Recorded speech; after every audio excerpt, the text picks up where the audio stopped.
What's up, everybody? I'm Casey Gilman, Church Administration here at Emmaus, and you are? I'm Brian Holt. I'm the pastor here. Perfect. Today we're going over two different things. First off, we have a special announcement for Sunday. If you want to talk about that with us a little bit. Yeah, absolutely. We have a family that we are supporting that is preparing to head out to the mission field. They're going to be going to... not going to share their names. I'm not sure if I have permission to do that, but the church knows who they are. And we're going to have an update on kind of their progress and where they are. They just had a baby about 3 or 4 months ago, and that's exciting. So Valerie McBride's going to be bringing an update on their progress, and we're going to have a special offering because there are some things that they... unexpected expenses that they've encountered. As you might imagine, travel right now is a challenge. So that's what we're going to be talking about, having a special offering for that and hearing about what God's been doing with them. So Neat. That'll be great. Yeah. Good to hear the progress, what's going on. Yeah.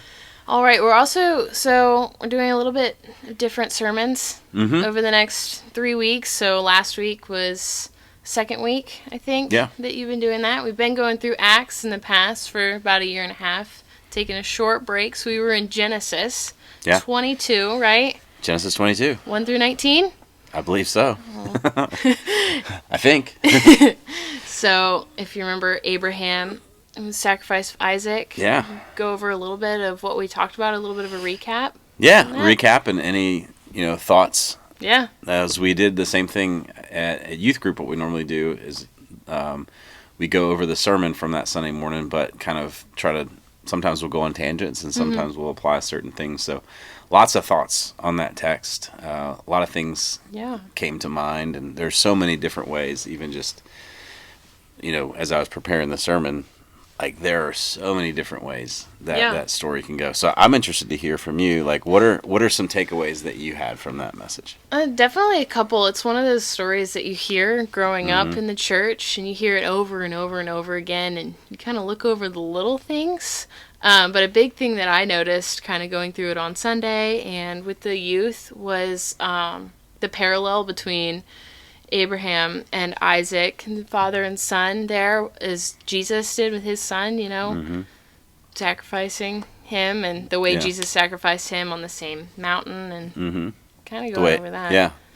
Yeah, so there's a ton of parallels there. Yeah. We call it typology, where, Isaac is a type of Christ who is carrying the wood for the sacrifice up the mountain, and then he is the one who's to be sacrificed. And the big kind of point of that, or the tell, I guess, the marker that shows us that is when God talks to Abraham and is like, hey, your son, your only son, Isaac, whom you love. There's this almost, God could have said, hey, your son Isaac, but he's like, remember the one that you loved? It's almost like the one that I promised to you. So there's this big promise of one who's coming, a son to be born to Abraham and Sarah, and then the promise is fulfilled, and then that promise, in a sense, God's promise is tested for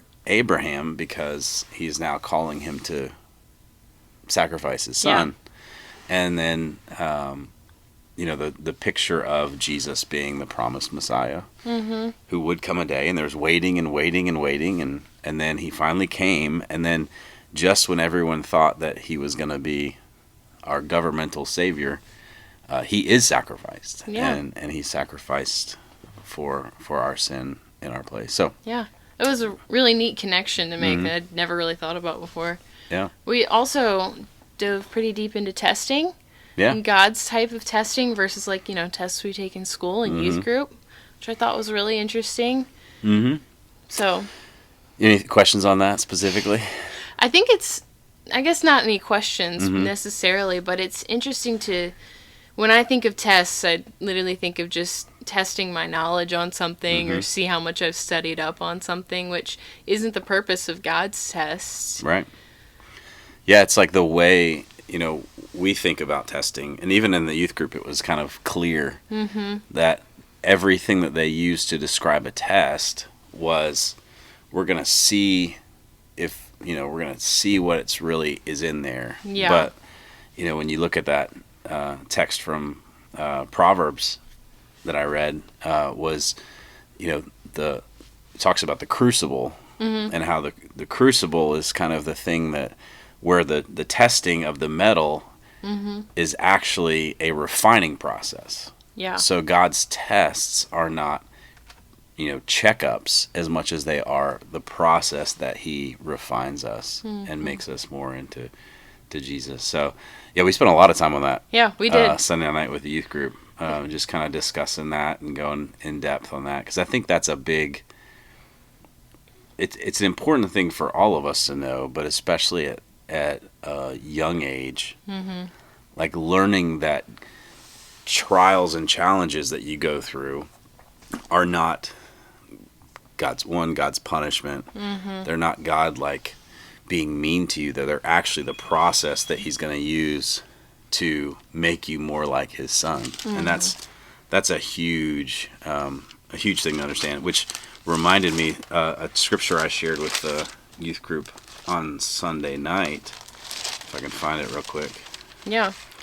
Go ahead. If you got any other thoughts on that, I'll look for this text here. Well, I think for me, in school growing up, I always viewed tests almost as a trick a little bit, where it's like, oh, I want to see if you actually read the chapter you're supposed to read, or if you're actually paying attention in class, which is just so different from God uses tests in the Bible and with us on the day-to-day, like you said, to refine us, and it's to make us better people and become more Christ-like, which just completely revamps my definition of a test. Yeah, it's not a pop quiz. Right, exactly. It's not something that you study for in advance. It's actually something that you go through to learn what you have to learn. Yeah. And this is from James. It's James 1, verses 2 through 4. Count it all joy, my brothers, when you meet trials of various kinds, for you know that the testing of your faith produces steadfastness, and let steadfastness have its full effect, that you may be perfect and complete, lacking in nothing. So I just love that James here is calling Christians to count it joy when you face trials of various kinds. Yeah. Right. So a trial, that could be anything. That could be a cancer diagnosis, a financial issue, losing a job, losing a relationship, all kinds of things. And he's saying those things are the testing of your faith. And so if you take that together with, the testing is what produces, and then he says the testing of your faith produces, what does it produce? It produces steadfastness, which is, I don't know about you, but like the people that I respect the most in my life are the ones who are steadfast. Oh yeah. Like they're just solid. Yeah. And so it's really it changes your theology of suffering. Yeah. About what it means when we encounter difficulties and trials. So. Yeah, it definitely. You asked us on Sunday night in the youth group just like who we think of in our lives that are steadfast, and it made me think of all the people in my life who are the most steadfast. Are definitely like the first people that I go to when something happens or I have questions. It's like those are the people I go, and those are the people that I want to be like. Right. It does change your mind about suffering and helps you get to the other side during tests too. And yeah, if you know that it's for something, if you know it's for a purpose. The other text that you can go to in this is Hebrews, since we're just a couple pages away. Oh, I just skipped over it. Hebrews 12. This is starting in verse 3. Consider him who endured from sinners such hostility against himself, so that you may not grow weary or faint-hearted. In your struggle against sin, you have not yet resisted to the point of shedding your blood. And have you forgotten the exhortation that addresses you as sons? My son, do not regard lightly the discipline of the Lord, nor be weary when reproved by him. For the Lord disciplines the one he loves, and chastises every son whom he receives. It is for discipline that you have to endure. God is treating you as sons. For what son is there whom his father does not discipline? If you're left without discipline, in which all have participated, then you are illegitimate children and not sons. So it's like that coupled with the trials of various kinds. That's another kind of paradigm shift in what discipline is. Discipline is God training you for something that he has, just like an athlete who's disciplined. Yeah. Is like, that's a respectable thing. They're trained. They've, they watch what they eat, and they have a schedule of fitness and all those things. So anyway, there's a lot more that we could say about that for sure. Yeah, there's. But those are just a couple thoughts. Yeah. Like you said, there's a lot more you can go into, but definitely it was really good. Enjoyed it a lot. Brought new perspective to a couple things I hadn't thought of before, which is always fun. Yeah. Reading the Bible Good. and discovering new things. And next week, so this coming Sunday, we're doing Leviticus 19. Leviticus 19. 19 through 34.